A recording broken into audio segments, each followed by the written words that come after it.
Welcome to easy learning 700। ये MKT501 marketing management की short lecture series का fourth lecture है और इसका टाइटल है मार्केटिंग ओरिएंटेशन 2। इसके अंदर मार्केटिंग ओरिएंटेशन जो है वो कंटिन्यू है और इसमें है सबसे पहले कॉन्सेप्ट्स ऑफ मार्केटिंग ओरिएंटेशन। इसके अंदर मुख्तलिफ कॉन्सेप्ट्स हैं। अब आज के दौर के अंदर जो मार्केटिंग का कॉन्सेप्ट है वो डिफरेंट है और आज से 100 साल या 1000 साल पहले डिफरेंट होता था। तो सबसे पहला जो कॉन्सेप्ट था वो था प्रोडक्शन का कॉन्सेप्ट। इसके अंदर क्या होता था कि ज़्यादा से ज़्यादा जो है वो प्रोडक्शन की जाती थी, ज़्यादा से ज़्यादा चीज़ें जो है वो लार्ज स्केल के ऊपर प्रोड्यूस की जाती थी। जितनी ज़्यादा चीज़ें बनी उतना ज़्यादा जो है बेहतर होता था उस दौर में, जब प्रोडक्शन कॉन्सेप्ट जो है वो फॉलो किया जाता था। लेकिन उसके बाद क्या हुआ, फिर प्रोडक्शन कॉन्सेप्ट के बाद प्रोडक्ट कॉन्सेप्ट आ गया और ये उस दौर में हुआ जब कंपटीशन बढ़ा, तो ज़्यादा एम्फेसाइज जो है वो प्रोडक्शन के बजाय प्रोडक्ट पे हो गया। और प्रोडक्ट पे एम्फेसाइज होने की वजह से उनके जो फीचर्स वगैरह थे उनके ऊपर ज़्यादा फोकस हो गया। और अगर आप पुरानी गाड़ियां देखें तो उनके आपको काफ़ी बड़े बम्पर्स दिखाई देंगे। उसकी वजह ये क्योंकि उस दौर में ज़्यादातर फोकस जो था वो प्रोडक्ट्स के ऊपर था, प्रोडक्शन या दूसरी चीज़ों के ऊपर फोकस नहीं था। फिर उसके बाद जो है वो सेलिंग कॉन्सेप्ट आया। सेलिंग कॉन्सेप्ट के मुताबिक तो ये था कि अपने हिसाब से जो भी मैन्युफैक्चरर को, प्रोड्यूसर्स को अच्छी लगती थी प्रोडक्ट्स, वो अपने हिसाब से प्रोड्यूस कर लेते थे और उसके बाद फिर जो वो एफर्ट्स करते थे वो सेलिंग के लिए करते थे। यानी कि फोकस जो था वो सेलिंग एफर्ट्स के ऊपर था। फिर सेलिंग कॉन्सेप्ट के अंदर मुख्तलिफ तरह की, जाहिर बात है, उसके अंदर सेलिंग की टेक्निक्स जो है वो यूज़ की जाती हैं।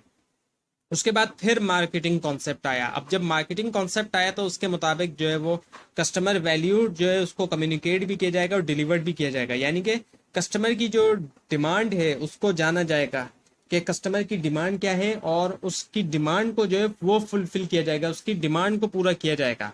तो मार्केटिंग का कॉन्सेप्ट यही है कि कस्टमर की डिमांड को जाना जाए, ये देखा जाए कस्टमर की नीड क्या है, उसकी वांट क्या है, उसकी डिमांड क्या है, और फिर उसकी डिमांड को फुलफिल किया जाए, पूरा किया जाए। उसके बाद फिर जो कॉन्सेप्ट आया है वो आया है सोसाइटल कॉन्सेप्ट या सोसाइटल मार्केटिंग कॉन्सेप्ट भी कहते हैं इसको। और ये जो कॉन्सेप्ट है ये रिसेंट ग्रोथ है और इसमें जो फोकस है वो एनवायरनमेंट के ऊपर फोकस है। ऐसी प्रोडक्ट्स बनाई जाएं जो एनवायरमेंटल फ्रेंडली हो और सोसाइटल एक्सेप्ट हो, जिसका सोसाइटी के ऊपर कोई नेगेटिव इम्पैक्ट ना हो। फॉर एग्जांपल जैसे कि कुछ मूवीज ऐसी बनाई जाती हैं जो नेगेटिवली इम्पैक्ट होता है जिनका सोसाइटी के ऊपर, तो इस तरह की कोई प्रोडक्ट्स जो है वो बनाई नहीं जाए इस कॉन्सेप्ट के मुताबिक। Now the selling concept is factory to product selling and promotion then the profit from volume. Selling concept के मुताबिक फैक्ट्री के अंदर जो है वो प्रोडक्ट जो है वो प्रोड्यूस की जाएगी, प्रोडक्ट बनेगी और उसके बाद जब वो प्रोडक्ट बन जाएगी तो उसकी फिर सेलिंग होगी, उसकी प्रमोशन होगी और फिर उसके बाद प्रॉफिट मिलेगा उसको सेल करके। उसके बाद अगर मार्केटिंग कॉन्सेप्ट देखें तो मार्केटिंग कॉन्सेप्ट और सेलिंग कॉन्सेप्ट जो है वो डिफरेंट है। मार्केटिंग कॉन्सेप्ट में सबसे अहम जो चीज़ है, सबसे पहली जो चीज़ देखी जाती है वो टारगेट मार्केट को देखा जाता है कि टारगेट मार्केट क्या है प्रोडक्ट का। और कंज्यूमर की नीड्स को देखा जाता है कि कंज्यूमर की नीड्स क्या हैं। और इंटीग्रेटेड मार्केटिंग है इसमें, यानी कि इंटीग्रेशन करना। अब प्रोडक्ट जो है वो जाहिर बात है मार्केटर नहीं बनाएगा, प्रोडक्ट जो है वो जाहिर बात है प्रोडक्शन डिपार्टमेंट ही बनाएगा। तो दूसरे डिपार्टमेंट्स भी जाहिर बात है वर्क कर रहे हैं, तो इंटीग्रेट करना ये जो है इंटीग्रेटेड मार्केटिंग में आ जाएगा। And the customer consumer satisfaction, consumer satisfaction जाहिर बात है उसको देखना कि कंज्यूमर जो है वो सेटिस्फाई है या नहीं। So how marketing is responding, किस तरीके से जो है वो मार्केटिंग जो है वो रिस्पॉन्ड कर रही है। इसमें रिलेशनशिप मार्केटिंग है।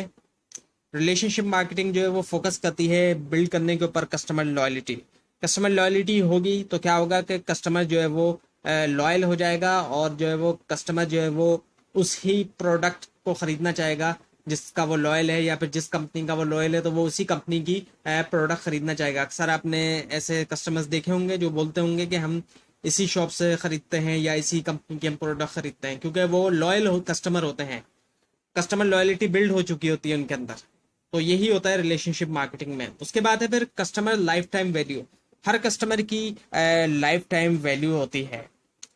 लाइफ टाइम वैल्यू के अंदर होता क्या है कि देखा जाता है कि कितना एक्सपेक्टेड है कि एक कस्टमर जो है वो टोटल अमाउंट ऑफ मनी जो है वो स्पेंड करता है आपके बिजनेस के अंदर, या फिर आपकी जो प्रोडक्ट्स हैं, पूरी जो लाइफ टाइम है, पूरी जो ज़िंदगी है उसके अंदर, तो उसका एक एक्सपेक्टेड एक अमाउंट देखा जाता है कि कस्टमर जो है वो कितना अमाउंट जो है वो स्पेंड करेगा आपके बिजनेस के अंदर या आपकी प्रोडक्ट्स के अंदर, यानी उनको परचेज करने में पूरी लाइफ टाइम में। तो इसी को कस्टमर लाइफ टाइम वैल्यू कहा जाता है। और इसके अंदर ये भी देख सकते हैं कि कंपनी ने कितना खर्चा किया है उस कस्टमर को कस्टमर बनाने के अंदर, कंपनी ने कितना स्पेंड किया है उसको भी देखा जाएगा, और उस अमाउंट को फिर माइनस भी किया जा सकता है जितना कंपनी ने स्पेंड किया होगा। यानी कस्टमर जितना रेवेन्यू लेकर आ रहा है एक तरफ, कस्टमर की वजह से जितनी इनकम आ रही है पूरी उसकी लाइफ टाइम के अंदर, उस अमाउंट में से माइनस किया जाएगा वो अमाउंट जो कंपनी ने स्पेंड किया होगा। तो उससे कस्टमर लाइफ टाइम वैल्यू जो है वो निकाली जाती है। उसके बाद है फिर कस्टमर शेयर।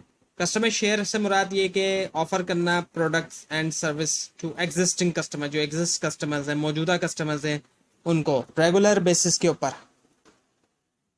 क्योंकि जो एग्जिस्टिंग कस्टमर्स होते हैं वो ज़्यादा इम्पोर्टेंट होते हैं निस्बत के अगर नए कस्टमर लेकर आया जाए, क्योंकि जो एग्जिस्टिंग कस्टमर होते हैं उनको रिटेन करना बहुत सस्ता होता है इसके मुकाबले में कि नए कस्टमर्स को एक्वायर किया जाए, नए कस्टमर्स को लाया जाए।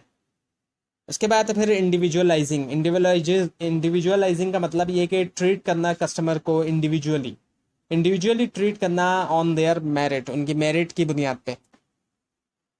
और ये जो इंडिविजुअलाइजिंग होती है ये जो है टेक्निक जो है यूज़ की जाती है पर्सनलाइजेशन स्ट्रेटजी में, ताकि ऑटोमेटिकली ऑप्टिमाइज किया जा सके कस्टमर एक्सपीरियंस हर पर्सन के लिए, हर एक कस्टमर्स के लिए।